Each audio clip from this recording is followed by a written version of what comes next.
Welcome to the Trinisphere, Timmy, Johnny, and Spike Battle, where all things EDH.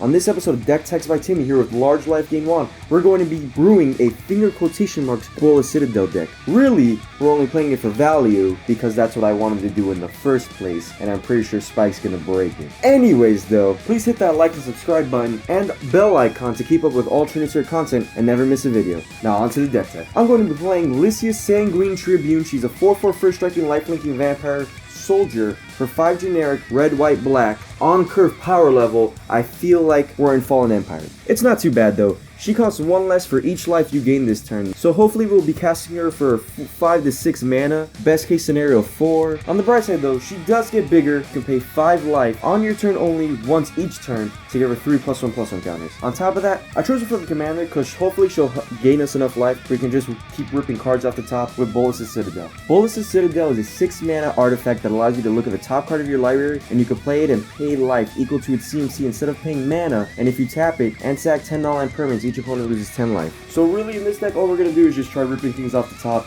and have a good old time. And the life drain that's going to happen to us will be taken care of by LIcia Lifegain Tribune, and the rest of our deck gain us the life, so it doesn't really matter. I need ramp, I'm not in green. We're going to be playing Soul Ring, Boros, Orzhov, Rakdos Signet, Coalition Relic, Dark Steel Ingot, Commander Sphere, Chromatic Lantern, Smothering Type, oh my god, Smothering Type, borderline broken. Crypt Gas, which has Extort and helps us gain life and also makes our swamps tap for 2 mana, and that'll be it in the ramp section. We are not dying tonight because of cards like Blind Obedience, which has Extort and taps our opponent's creatures when they ETB, Elixir of Immortality, 2 tap, gain 5 life, shuffle our graveyard and this card into our library. Combo Council of Allocation, whenever our opponents cast a non-creature spell, they lose 2 life, we gain 2 life. Odds of Deck Ghost Council, when it ETBs, each opponent loses 2 life, we gain 2 life. And at the beginning of our end step, we can flicker it until our next upkeep and it comes back into the battlefield with haste. Palace Siege, or most of the time dragons, where our opponents get drained 2 life and we gain 2 life at the beginning of our upkeep. Cons, at the beginning of our upkeep, we can return a creature to the graveyard, may be relevant. Revival Revenge, return target creature with CMC 3 or less from your graveyard to the battlefield. But really, Revenge side,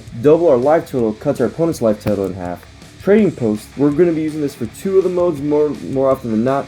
Discard a card, gain 4 life, or 1 in tap, sacrifice a creature, return target artifact from the graveyard to our hand. Twilight Prophet has Ascend. You need 10 permanents in play for that to activate, and at the beginning of your upkeep, if you have the City's Blessing, reveal the top card of your library and put it into your hand. Each opponent loses X life and you gain X life, where X is that card's CMC. Exsanguinate, pay X. Each opponent loses X life and we gain life lost this way. That's to the Deathless. Each of our opponents lose double what X is and we gain the life lost this way. Champlain's Blessing, 1 mana gain 5, so really it's a ritual for a commander. No real reason it's in the deck aside from that. Batterskull, good old Batterskull, makes a 4/4 with Vigi and Lifelink for 5 mana. Baneslayer Angel, flying first strike lifelinker, only in the deck for lifelinking, and maybe the occasional dragon or demon that turns up in, EDH, because it's Elder Dragon Highlander.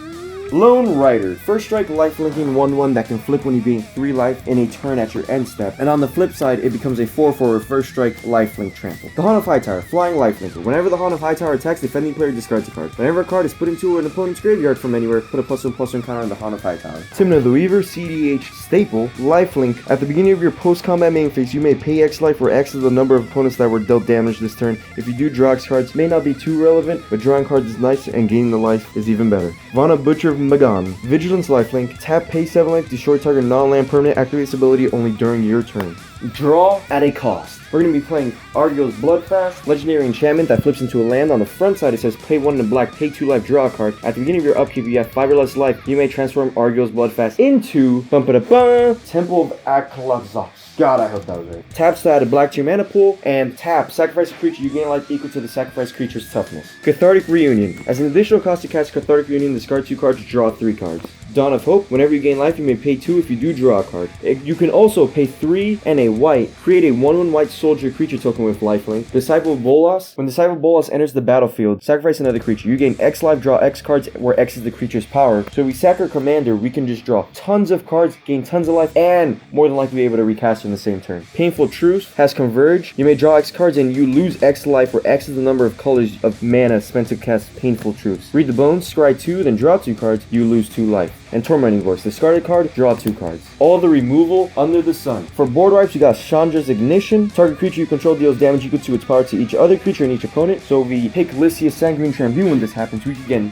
tons of life. Fumigate, destroy all creatures, you gain 1 life for each creature destroyed this way. Crush Contraband, choose one or both. Exile target artifact or target enchantment or both. Font of Agnes, whenever you pay life, put that many blood counters on Font of Agnes. Pay 1 in the black, remove 4 blood counters from Font of Agnes, destroy target creature.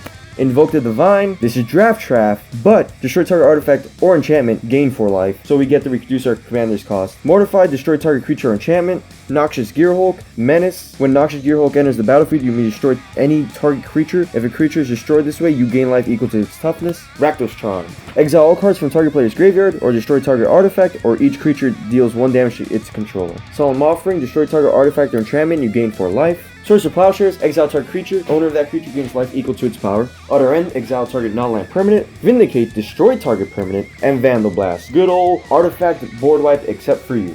Now we're on to the good old beat-faced idiots. We have Assemble the Legion. At the beginning of your upkeep, put a muster count on Assemble the Legion. Then put a 1/1 red and white creature soldier token with haste onto the battlefield for each muster count on Assemble the Legion. Hanwire Garrison. Whenever Hanwire Garrison attacks, you put 2 1/1 red human creature tokens onto the battlefield tapped and attacking. And it melds with Hanwire Battlement, which is in the deck, baby, to make Hanwire the Writhing Township. Legendary creature, Eldrazi Ooze. Trample, haste. When Hanwire the Writhing Township attacks with 2/3/2 colorless Eldrazi horror creature tokens onto the battlefield tapped and attacking. Parhelion, it's a vehicle that needs to get crewed by 4 power, and it's a flying first striking vigilance. When Parhelion 2 attacks, create 2 4/4 white angel creature tokens with flying and vigilance that are attacking. Razaketh the Foul-Blooded, flying trample, pay 2 life, sacrifice another creature, search your library for a card, and put that card into your hand, then shuffle your library. Ruthless Knave, 2 and a black, sacrifice a creature, create 2 colors treasure artifact tokens. And my favorite card out of the War of the Spark, Gideon Blackblade. As long as it's your turn, Gideon Blackblade is a 4/4 human soldier creature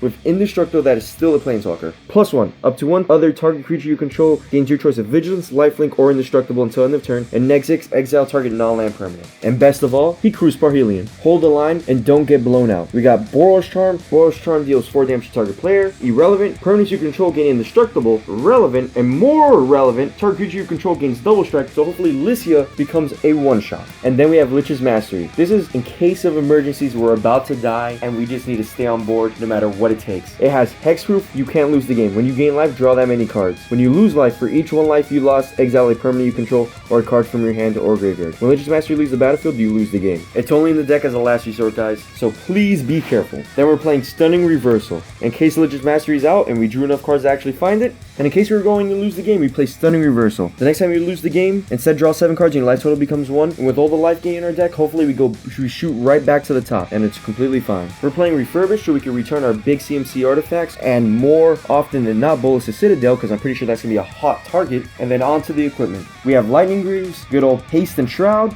and Tenzo Goto's Maw. Equips for 1, and it hopefully more likely than not going to be equipped to our commander to give it +3/+3 and trample, so it's not just going to get chump blocked whenever it swings.